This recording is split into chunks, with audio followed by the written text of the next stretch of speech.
In part one of this One American News Investigates, we brought you President Trump's personal attorney and America's mayor, Rudy Giuliani. Together, we waded through a dark and murky swamp of deep state collusion, Democrat impeachment delusions, and nefarious charges against Giuliani. Giuliani debunks some central premises. Rudy Giuliani did not investigate Ukraine in search of Biden dirt. Giuliani started looking into Ukraine way before Joe Biden ever decided to run for president. Biden's corrupt dealings in Ukraine inevitably became a part of that investigation. Again, way before Biden ever ran for office. In this special edition of One American News Investigates, our Ukrainian witnesses arrive and we hold our own hearing where you, the American people, are jury. You decide. You hear from top Ukrainian diplomats and officials who serve as witnesses to testify under oath their side of the story.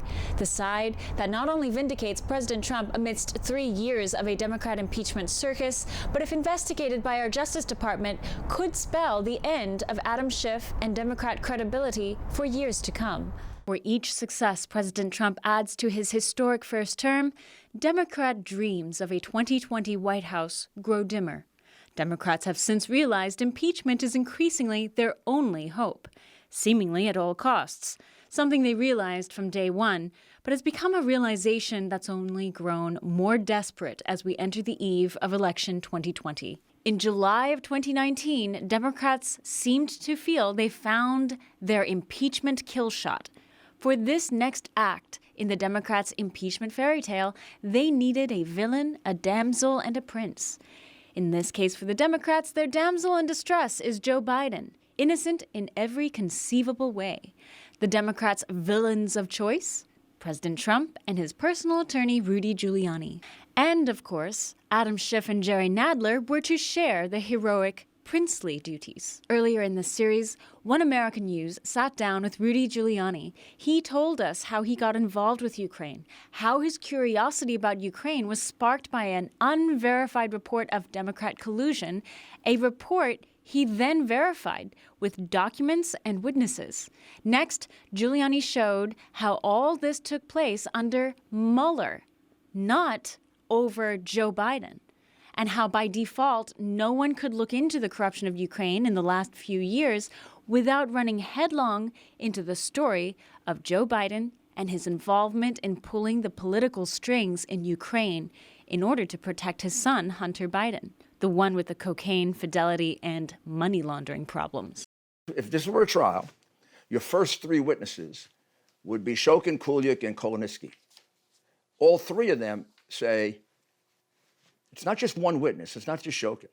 All 3 of them say that Joe Biden put Hunter Biden in order to protect the Burisma company. Giuliani is referring here to Viktor Shokin, the prosecutor general of Ukraine, who Joe Biden allegedly bribed the Ukrainian government to fire in order to stop investigating his son Hunter Biden. Shokin and the other 2 names Giuliani references here are witnesses OAN tried to get to the U.S., but each ran into visa issues at the border. Those 3 witnesses would provide bombshell testimony proving that Biden was in league with the former Ukrainian government, illegally bribing and threatening Ukraine unless they closed the investigations into Biden's son Hunter. So if I were trying this case like I did many, many bribery cases, and I may gratuitously add never lost one, if I were trying it, I would put those first 3 witnesses up. They'd establish the bribery. I'd put in the evidence of the money laundering. I'd show how the money got to him in surreptitious ways. I would get those conversations about setting up the bribe that the State Department still hasn't released. When we return, we introduce you to the 3 Ukrainians and what each of them bring to the story. Then we swear them in. Don't go anywhere. You're watching a One American News Investigates exclusive with Rudy Giuliani and special guests. You won't want to miss what they have to say.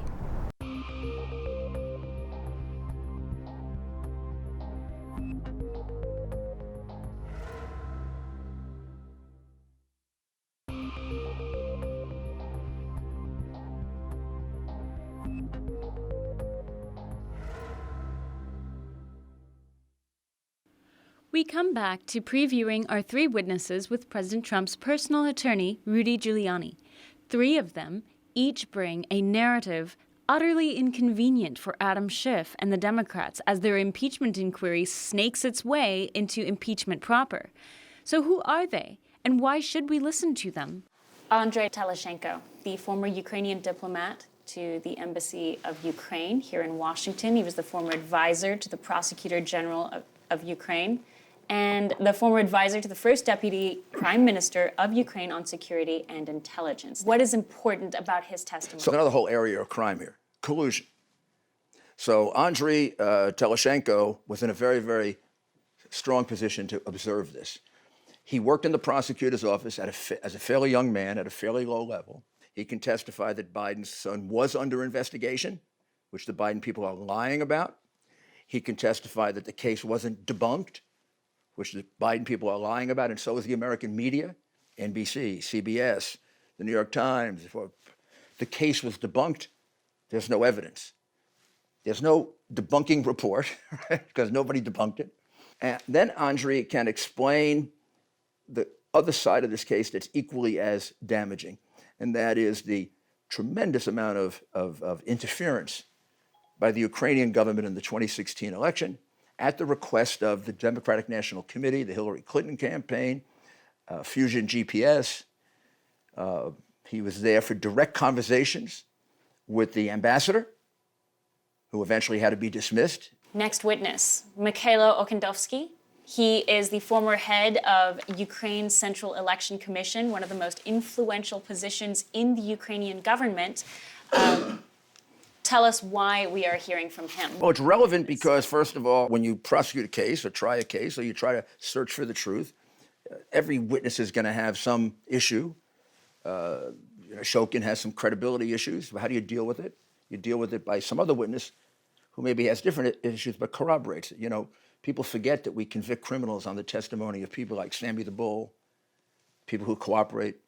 Criminals do business with other criminals. He can testify to the substantial involvement of the U.S. government and Joe Biden in trying to collect dirty information on Trump and the Trump campaign. And then he can also establish how much money Poroshenko took. That was well known. How much money Yatsenuk took. That was well known. Petro Poroshenko, president of Ukraine from 2014 to 2019, was seen as a close friend and ally to Vice President Joe Biden.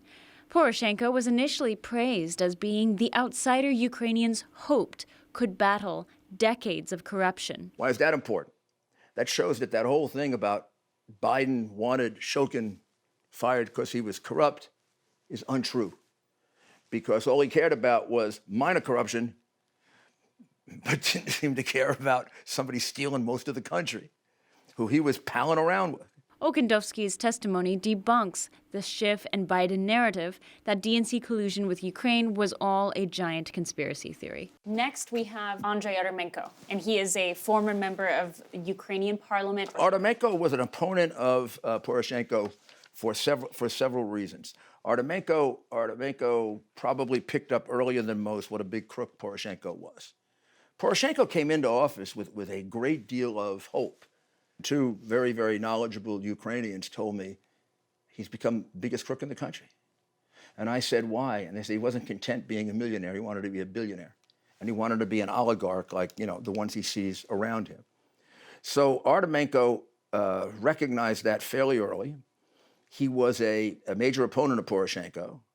Artemenko became an outspoken critic of Biden's friend, then President Poroshenko.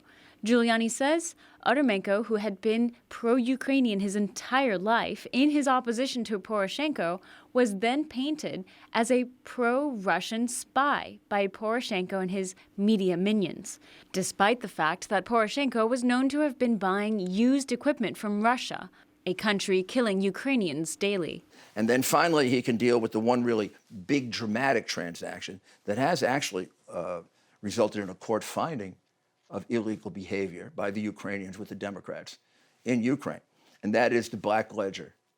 The Black Ledger was necessary because the FBI had closed a case on Manafort 2 years earlier. Now they were asked to revive it, kind of as a political hit on the president. They needed new evidence. They didn't have new evidence. And lo and behold, a black ledger shows up on the doorstep of a parliamentarian. He runs to other parliamentarians that were all against Trump. This is supposed to be a book of bribes from the Party of Regions in which Manafort on 22 occasions signed next to a bribe. Allegedly. Allegedly. And this evidence was not done for law enforcement purposes, because before law enforcement had a chance to even open the book, the information was given to the New York Times by Alexandra Chalupa. The Ukrainians finally arrived. We met with them briefly in our offices before going on camera to clarify and ensure everyone understood what they were about to do. We were about to swear them in on camera before America, and they would soon be giving their side of the story about how the Democrat Party and Joe Biden's dealings in Ukraine affected each and every one of them, and in turn affected America. They brought with them documents and files, transcripts, articles, and press releases. They were ready to share their story, and a story that would take days to unravel. We were going to capture it all on camera. We brought in one Ukrainian translator and a court reporter. After everyone was mic'd up and ready for the cameras, the room grew still and everyone was sworn in. Our witnesses bring with them damning testimony on what Giuliani calls a smoking gun of Democrat criminality. Their testimony pulls the rug out from under Adam Schiff's central premise that Trump was wrong to ask about Joe Biden and the Democrat Party's starring role in Ukrainian corruption. We bring you admissible evidence, as opposed to Adam Schiff's slew of inadmissible evidence. Stay right here, we'll be right back.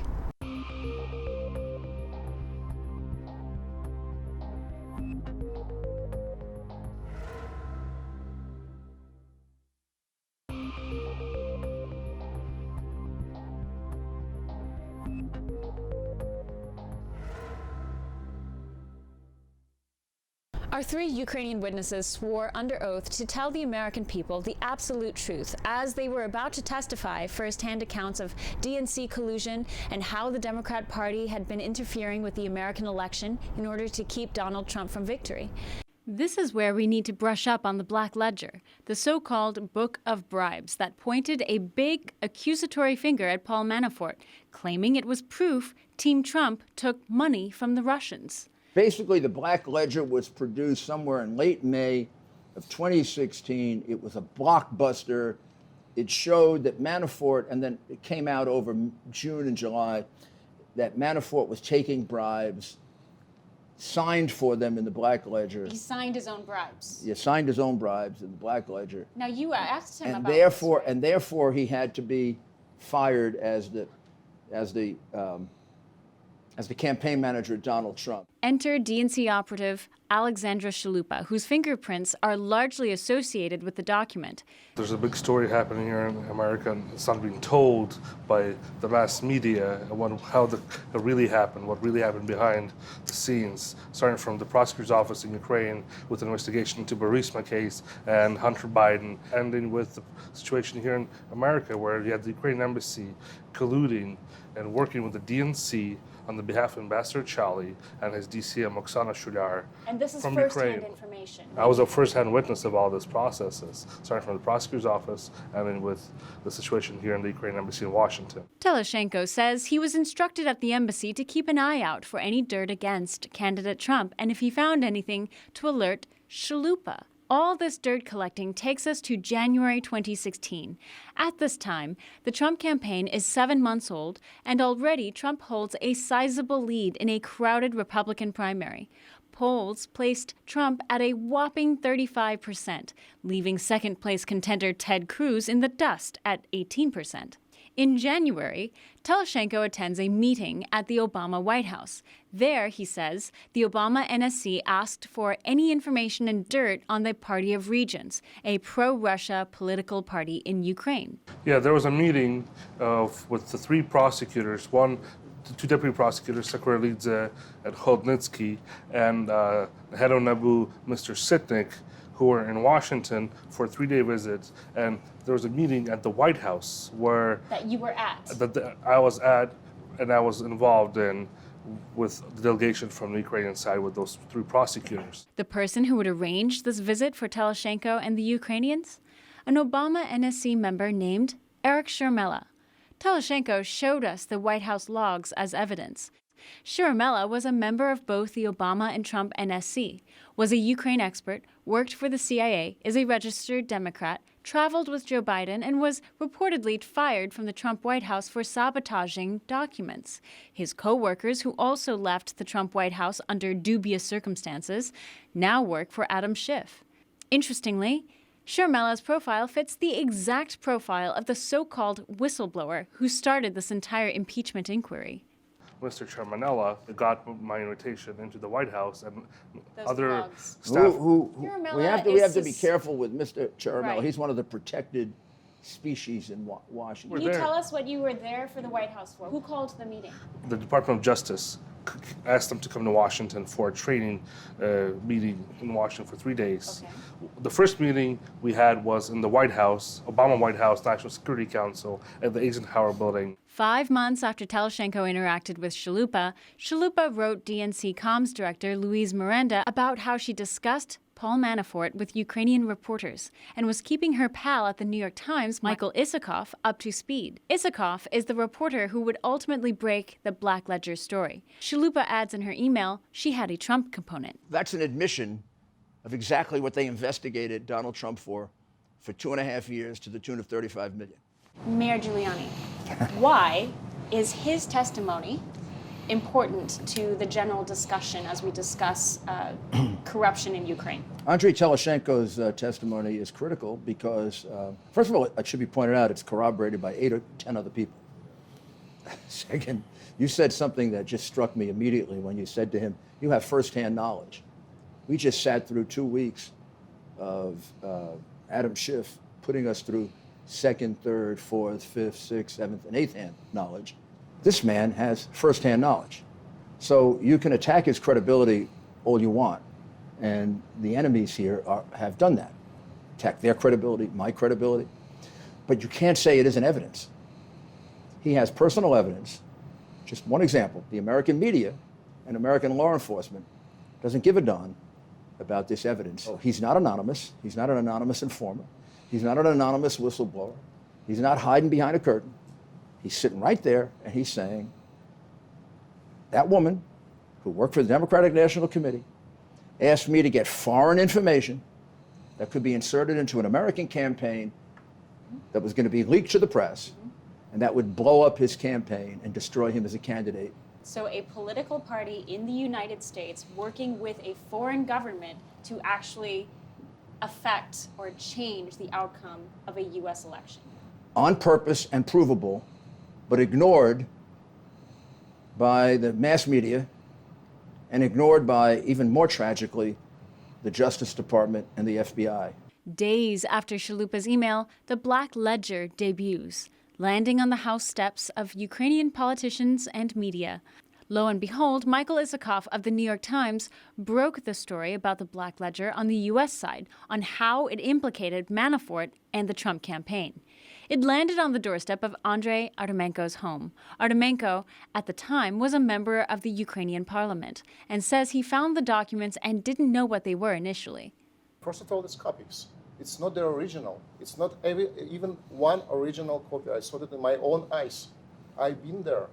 So they were copies. I realized it's like maybe like the bookkeeping documents, or maybe something related to some companies, but I didn't find any names like Party of Region. Finally, we turn to the chairman of the Election Commission, Michael Okendowski. Okendowski never knew Chalupa, yet was very personally affected by the Black Ledger. Okendowski became a target when he started raising public questions over the integrity of certain election results under Biden's pal, President Poroshenko. You all of a sudden find yourself listed in the Black Ledger. Yes. To be precise, this number of sheets of paper is allegedly called a Black Ledger of a particular party, of the Party of Regions. Okendowski's name is listed as one of the names to have received compensation in the Black Ledger. And that Black Ledger, as far as it relates to you, which you found out in late May of 2016 or so. Later even, Right. even later. So you found out that that black ledger had 4 payments to you, something like $1,500. It doesn't even say that it's about reimbursement for travel, right? It says about compensation of travel expenses, but it doesn't say that this money were actually paid to me. Did you get $16,000 in travel expenses?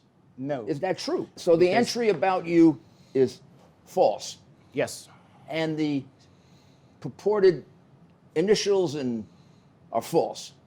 Exactly. So as far as you know, with regard to you, the black ledger is phony. Exactly. When we return, we next address another stunning fact about the Black Ledger that Democrats are conveniently ignoring. The implications of proving the Black Ledger is a manufactured document doctored by Democrats has grave implications, assuming our Justice and State Departments don't continue to cover it all up.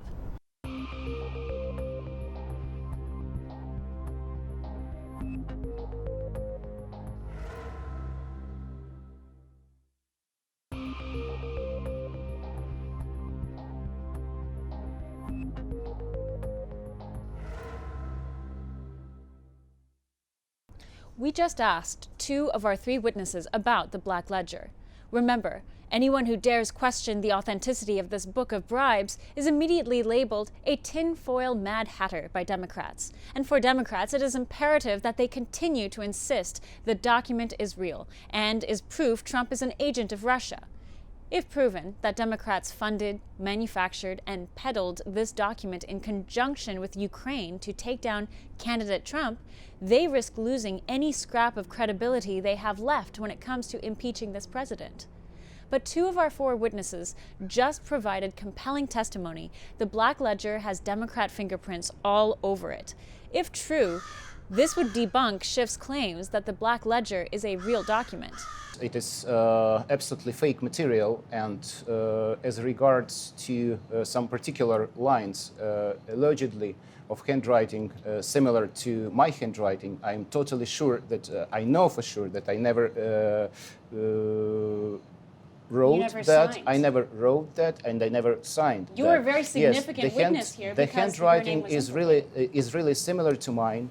Signatures are really similar to mine. But as member of the Central Election Commission for 15 years, I have signed tens of thousands of documents, and my signature was the possession of many institutions in Ukraine. So you say that your signature was forged?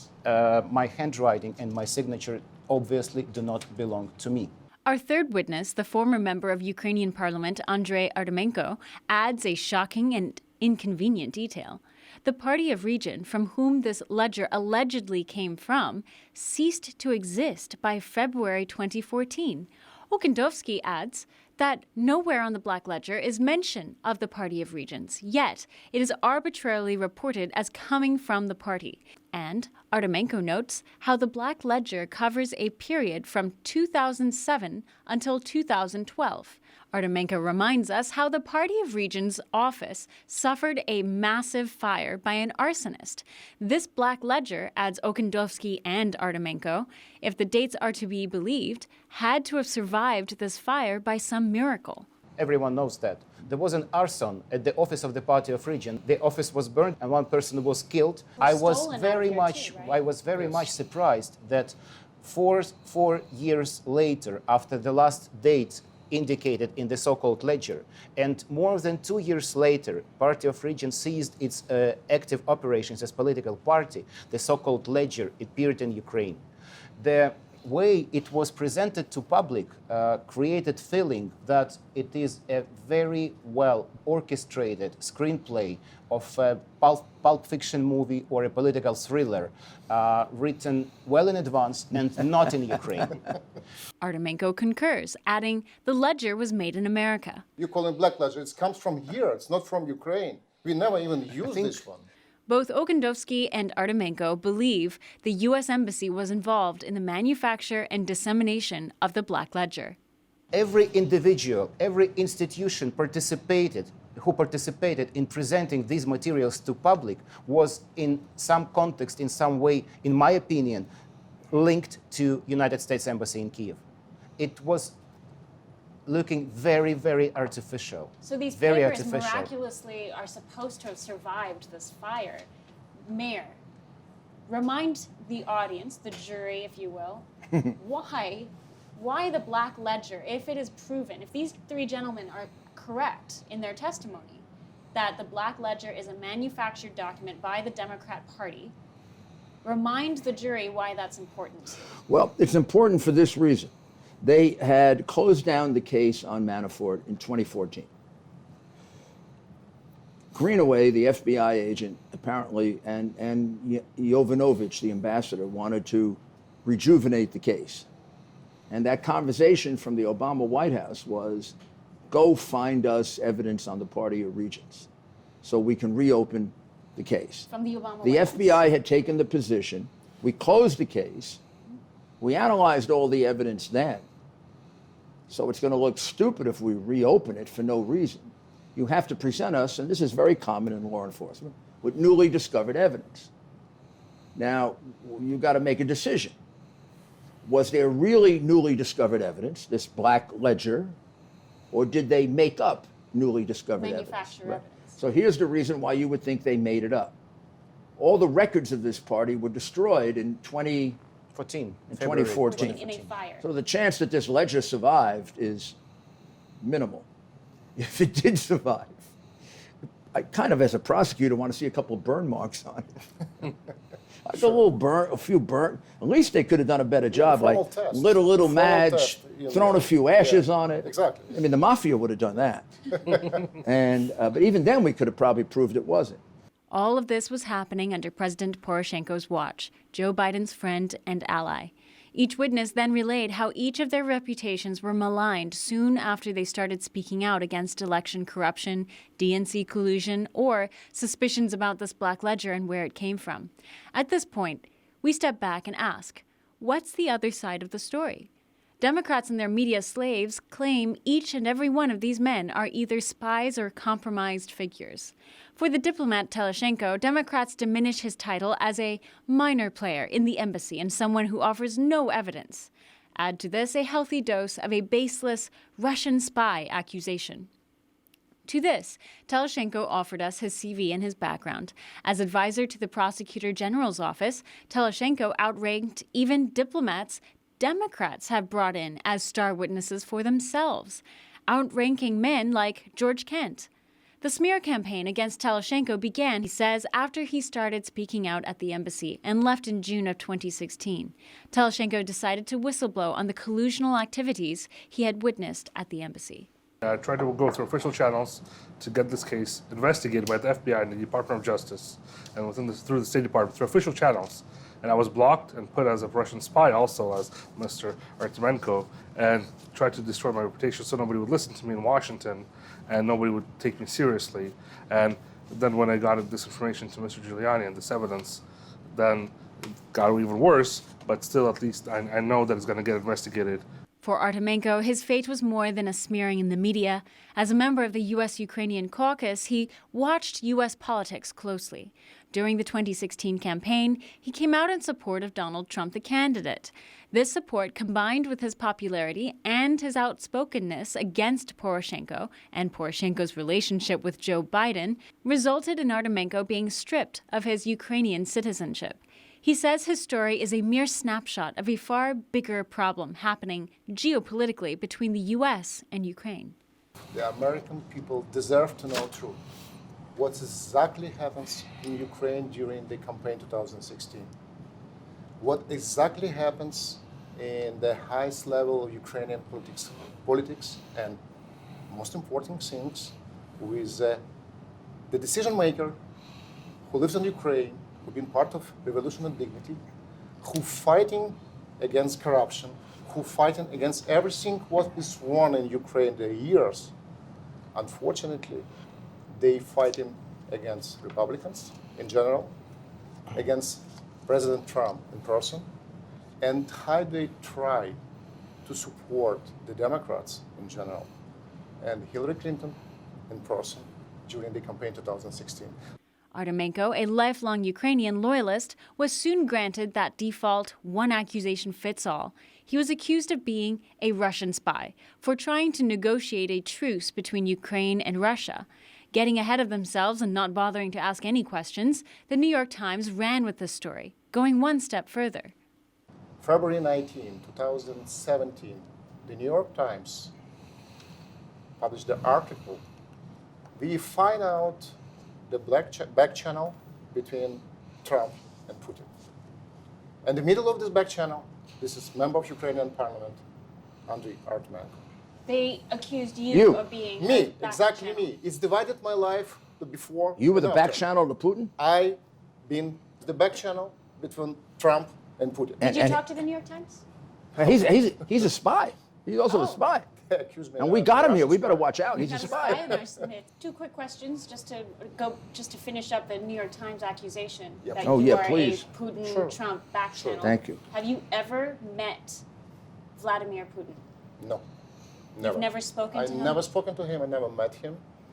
Have you ever Why met do- Donald Trump? No, I never met him. As for the former election commissioner Michael Okendowski, the Ukrainian media began piling onto him also. Okendowski claims his name was thrown into the black ledger as a means to legitimize it, and his family has endured libel and slander from the media as a result, including an absurd fake news moment when the media accused Okendowski of living in a house bigger than the White House, wealthy from such spoils as his $16,000 in the black ledger. Here's the house Soros-funded media pushed as belonging to Okendowski. Here's the house he lives in.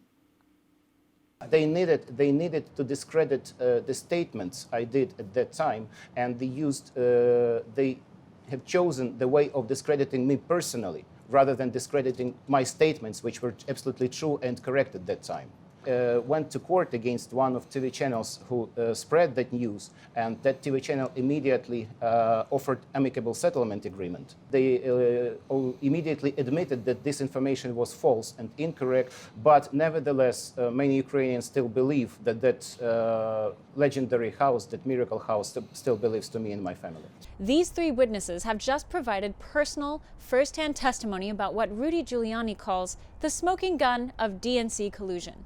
They each implored Americans to urge our state and Justice Department to look into DNC collusion that took place in their country. A crime, they say, that should not go overlooked and is ultimately divisive and damaging in U.S.-Ukrainian relations. Next up, we dig into a proverbial burial site called Burisma, a haunted ground of dismissed cases, fired officials, and millions of dollars. Brace yourselves. The clues and testimony we find next with our three witnesses should have every American outraged.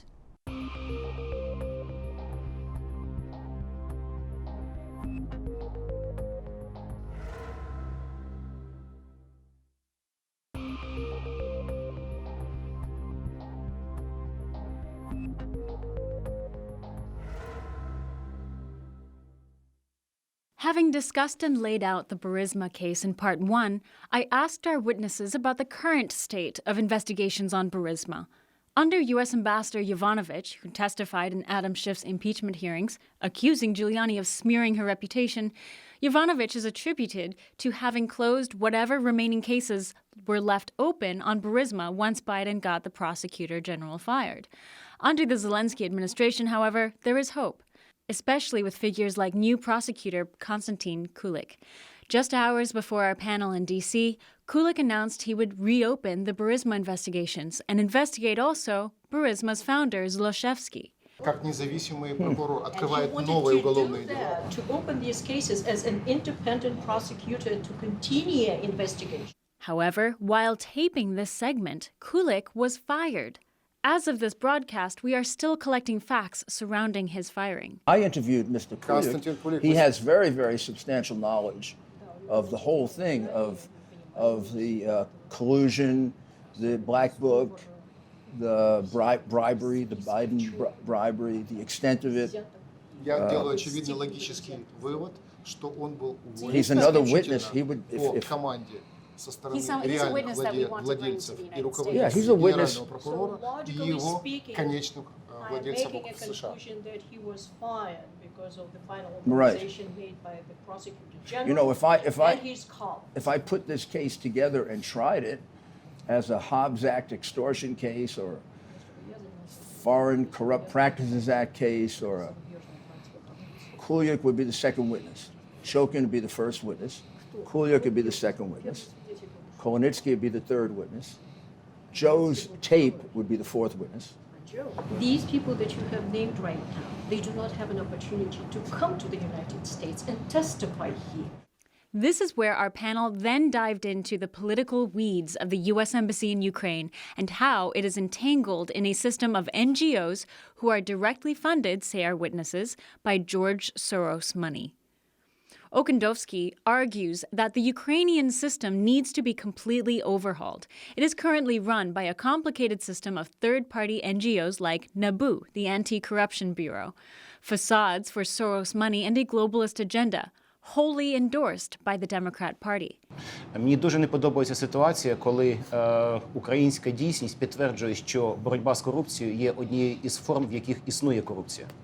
Well, I don't like the situation with actually, and that is the Ukrainian reality, I would say so, that fighting corruption. Okendowski explains how in Ukraine, George Kent, the Deputy Assistant Secretary of State for European and Eurasian Affairs, actually got involved and helped create many of these so-called anti-corruption agencies and systems. Kent was a key Schiff witness. So, if I understand you correctly, George Kent, who worked for the State Department, drafted the NABU-SAP laws, which were based on the George Soros ANTAC model. They were forced through. They took all of the corruption cases out of the Prosecutor General's office and gave it to them. And then it is widely reported, the NABU was run by the American Embassy and told what to do by the American Embassy. Am I wrong about that? Is that an incorrect assumption? Я особисто не знайомий з паном Кентом. Okendowski says this is the understanding in Ukraine, but he doesn't have direct knowledge. He does know, however, George Kent was allegedly involved in personally blocking Okendowski's visa. Was trying to block. You tried to block your visa? My next visa. When was that? It was in the end of his tenure at the embassy in 2018. But his name was mentioned in the context of canceling my visit to the United States as chairman of the Central Election Commission in August of 2018. Allegedly, his position was that Mr. Okendowski can never be admitted to the territory of the United States. Does this happen a lot in Ukraine, that visas get canceled by the embassy because they don't want... I know from media that visas for many Ukrainian officials who wanted to come to Ukraine, to the United States to testify in particular cases, were deliberately either blocked or canceled by U.S. Embassy officials in Kyiv. Okendowski, ever the lawyer, emphasizes he doesn't have material evidence for these visa blockages. Now, this is something that Andrei could actually speak to as well. Yeah, I met Mr. Kent a couple of times throughout my professional career. So he created this anti-corruption agency. 2014, he comes in and talks about pushing and forming NABU, pushing all the powers from the prosecutor's office and giving it mostly to the NABU and making it as an independent body for Ukrainians. But Right. An outcome was that it was an independent body for Ukrainians because it was a dependent body for the U.S. Embassy in Kyiv. And the second time I met Mr. Kent was when I organized a meeting for him, which he testified for with the impeachment hearings, and when he met with the Deputy Prosecutor General of Ukraine, talking about Burisma. He was really pushy, he was really unofficial, and he was really pushing on the Deputy Prosecutor General and going above his pay grade to telling what Ukraine should do or should not do. One of my major problems from the time I started this investigation back last year at this time is the interference of the American Embassy in allowing people to come here who have relevant evidence about democratic collusion in the 2016 election, democratic corruption in Ukraine, democratic bribery, and extortion. It started when I first asked for Shokin, and he was denied a visa, having been put on a list of corrupt people that he had never been on before, even though when I asked what are the charges, no one could mention any charges. Now it continues.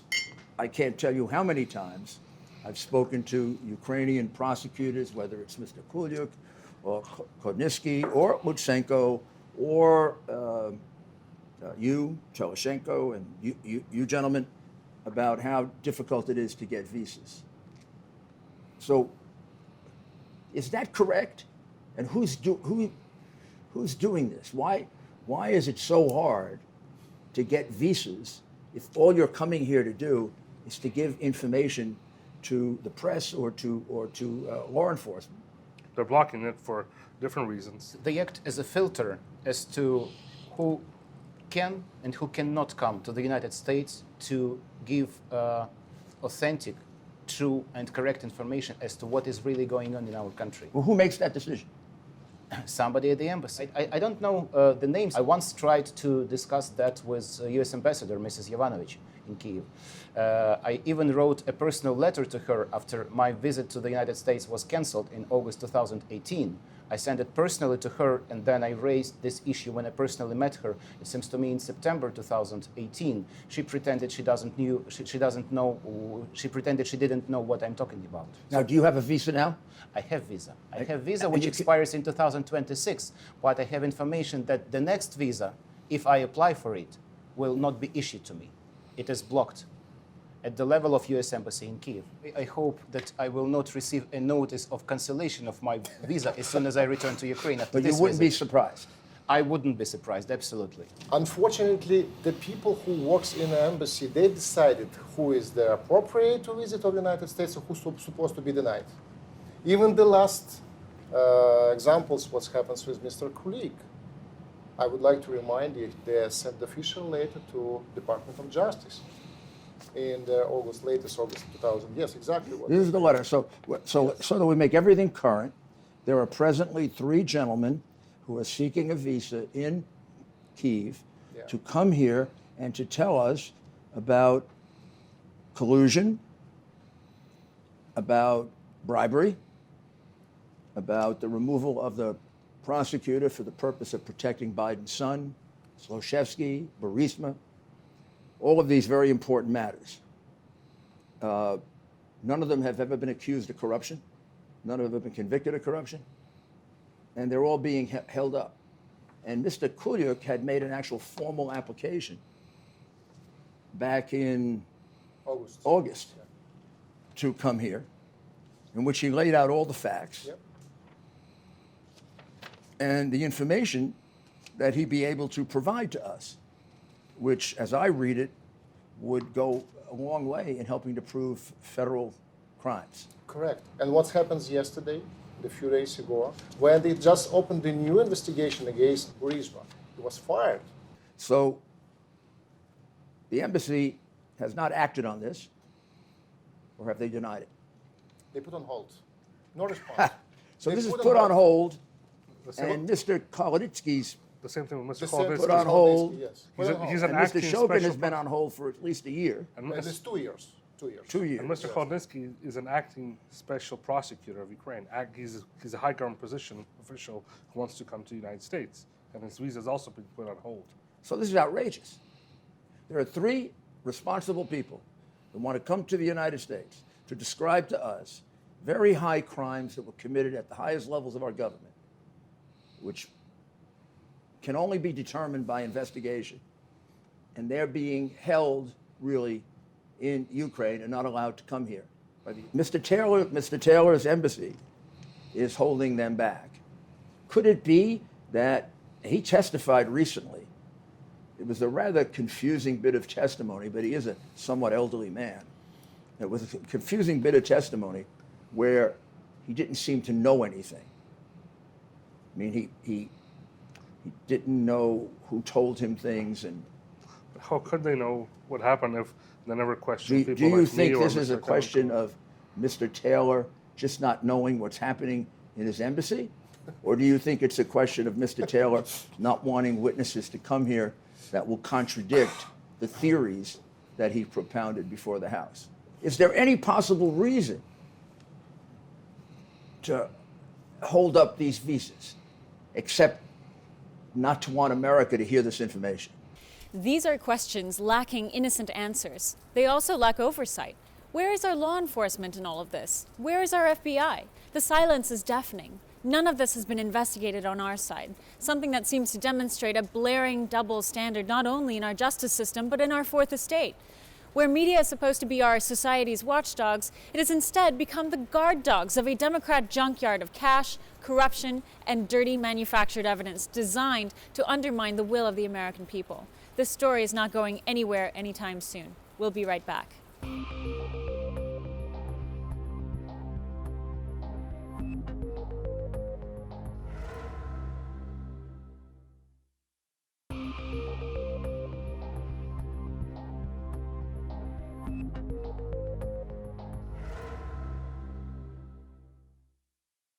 We return to some tantalizing questions posed at the State Department.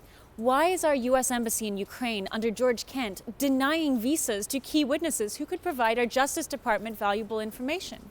Artemenko says the answer is obvious. It's politically motivated decision by the Ambassador Taylor, by the people who working in the consular department of the U.S. Embassy in Kiev. And this is and only... then why were they doing it? They serve to the Democrats. They serve to the Mr. Soros.